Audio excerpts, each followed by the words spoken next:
पुराने जमाने में बनी इसराइल का एक बादशाह था जो काफिर होने के साथ साथ बहुत जालिम भी था, जो लोगों को खिंजीर का गोश्त खाने पर मजबूर करता था और जो आदमी इनकार करता तो उसे सख्त सजाएं देकर बलाक करवा देता। फिर इस जमाने के सबसे बड़े आबिद को बादशाह के पास लाया गया। लोग इस आहिद के मर्तबे और फजीलत से आगाह थे।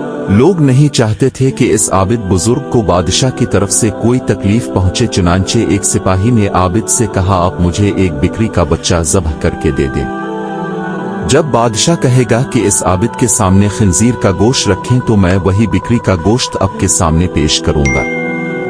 बादशाह ये समझेगा कि अपने उसकी ख्वाहिश के मुताबिक खिंजीर का गोश्त खा लिया और इस तरह अब भी हलाकत से महफूज रहेंगे। आबिद ने बिकरी का बच्चा ज़ब्ह करके इसका गोश्त सिपाही को दे दिया।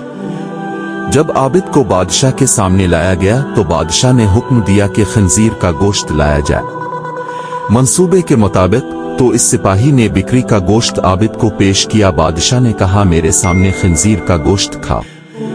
आबिद ने कहा, मैं हर गज न खाऊंगा। ये सुनकर सिपाही ने इशारे से बताया कि ये वही बकरे का गोश्त है जो आपने दिया था, अब बिला झक खा ले। लेकिन आबिद ने बादशाह के प्यामुन्ने वो गोश्त खाने से इनकार कर दिया।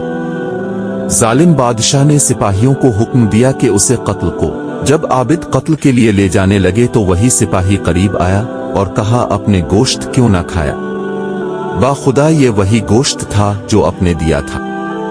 आबिद ने कहा, ऐसी कोई बात नहीं, बल्कि मैं इस बात से डर गया था कि लोग मेरी वजह से फितना में बतला हो जाएंगे, क्योंकि जब भी किसी को खिंजीर का गोश्त खाने पर मजबूर किया जाएगा तो लोग कहेंगे कि फला आबिद ने भी तो मजबूर होकर हराम गोश्त खा लिया था, लाजा हम भी खा लेते हैं।